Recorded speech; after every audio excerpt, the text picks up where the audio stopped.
que foi que o Silvio Santos, que você viu assim, Carlos, no progresso ali do Silvio, o que mudou na cabeça dele que ele virou esse cara bilionário?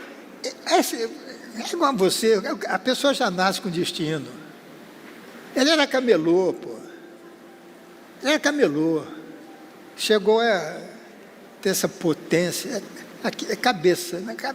Nascem pessoas, eu acho que são ETs. Eu acho. Mas você viu, se ele fosse ET, você não teria alguns anos ali que você viu ele na simplicidade. O cara era simples, ele foi encontrando algumas pessoas no caminho, não? Alguma coisa foi mudando. Ele é um visionário. Por que ele, até no circo, o que ele fez?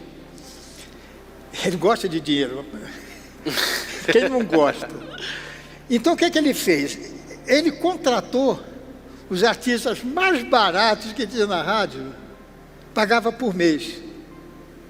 E ele então ficava com a parte do leão.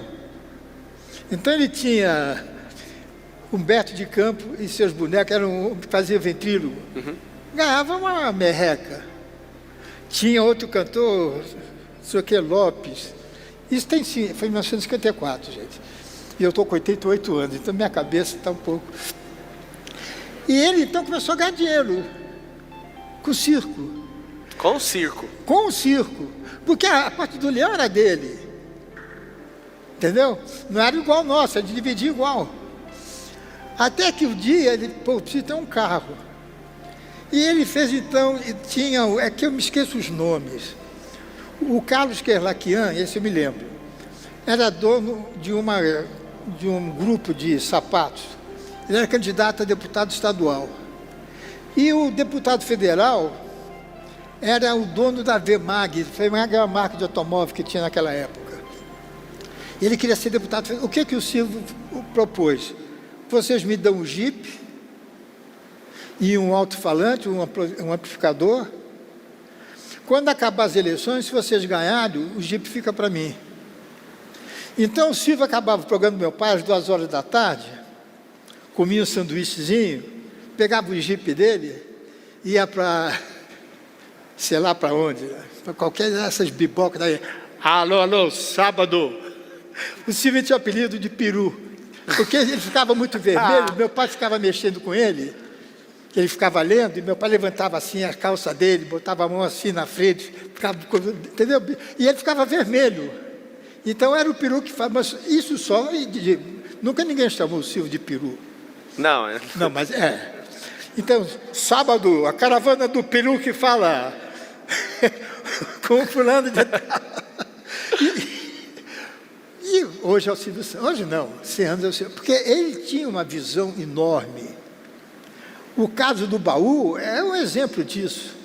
Apareceu um alemão uma vez para falar com meu pai, que tinha uma ideia, que na época tinha cesta de Natal. Você pagava por mês e no Natal você recebia uma cesta com as coisas de Natal. E ele queria transformar aquilo em brinquedo. Aí meu pai foi para o banho, daí meu pai todo sócio com ele. E começou a promover no rádio e na televisão. Quando chegou em dezembro, o cara não tinha gasto todo o dinheiro, e não tinha comprado presente de nada. E nós ficamos sabendo por uma denúncia num programa de jornalismo lá da Tupi. Aí, meu pai ficou doido. Ligou para o Silvio, eu preciso que você faça um negócio para mim. Fique lá no meu lugar para botar as coisas em ordem, que eu vou procurar dinheiro para comprar os brinquedos, não vou sujar meu nome. E o Silvio não quis. Aí meu pai, no mesmo dia, ligou pela segunda vez. Isso dito pelo Silvio. Na terceira vez, o Silvio ficou com medo que meu pai tirasse ele do programa. Então, tá bom, seu Nóbrega, eu vou lá. E meu Silvio foi lá, botou o alemão para fora, pegou a contabilidade que não tinha, estava uma desgraça, e meu pai começou a arrumar brinquedos, arrumar dinheiro, porque o Silvio não tinha dinheiro. Ele tinha um Jeep. Era o único patrimônio que ele tinha, um Jeep. Até que chegou no fim do ano, zerou. O Silvio conseguiu zerar. E falou para o meu pai, ô, seu Nóbrega, vamos fazer uma coisa. A Cesta do Amaral está falida. A gente pode comprar a carta da Amaral e começar a dar prêmios. Que você só pode dar prêmios se você tiver aquele alvará, né? Tiver uma licença. Meu pai, não, Silvio, eu estou fora, não quero saber de nada, fica para você, vai embora, seja feliz. E o Silvio começou a entrar nessa de dar carro. E as pessoas duvidavam. Uma vez eu até falei, eu tenho liberdade com ele para falar isso. Silvio, você dá mesmo esses carros? Ele falou, Carlos, quanto mais carro eu der, mais baú eu vou vender. Ele era um visionário, né? Ninguém... E ele... Aí começou a crescer. Ele tinha um programa, meu pai tinha um programa domingo em cima do futebol.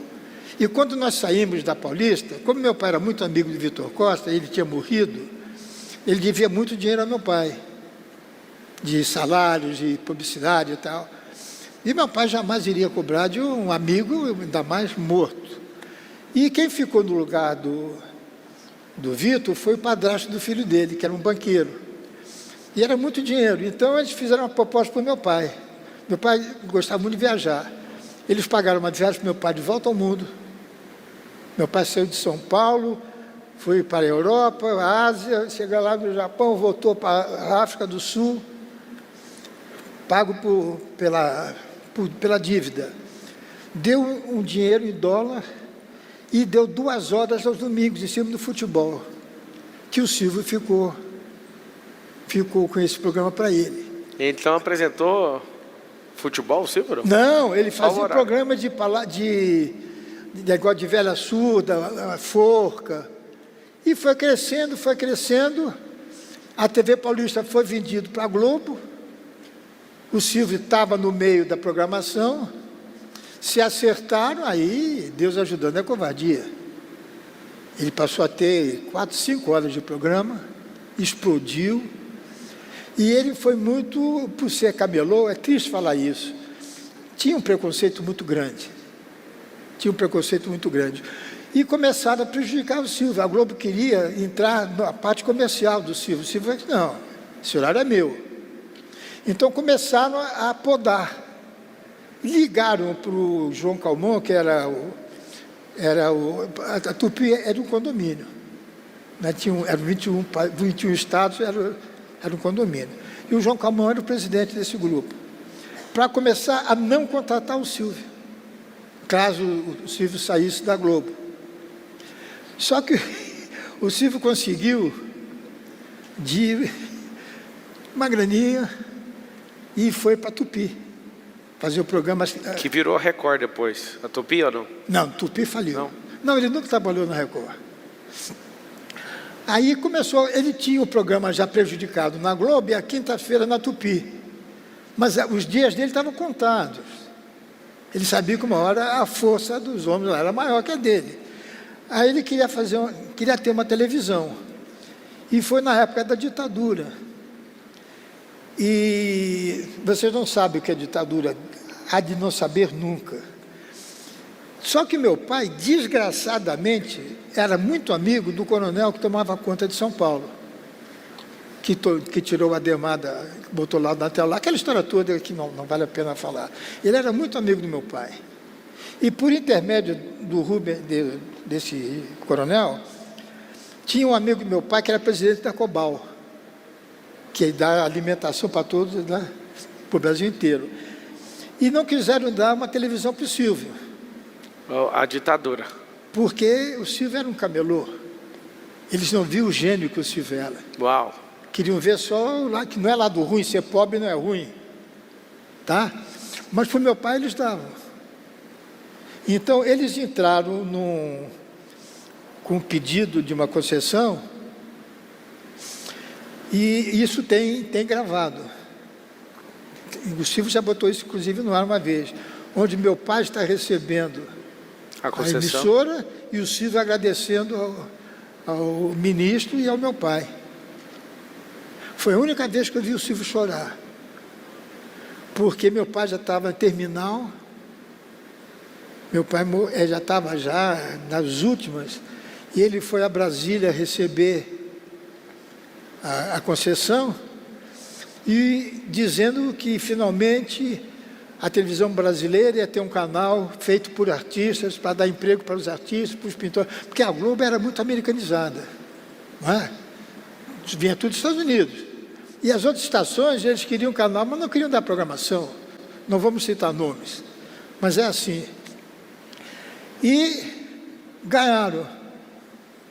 O Silvio ganhou esse canal, que não é a Tupi, é um canal que já acabou, é TV Corcovado, no Rio de Janeiro. Corcovado. A Tupi não tem nada a ver com meu pai, nada. O Silvio comprou a massa falida e ficou dono mudou para a TVS, porque ainda não era o SBT, era a TVS. E começou a crescer, aí surgiu o resto, acho que vocês sabem.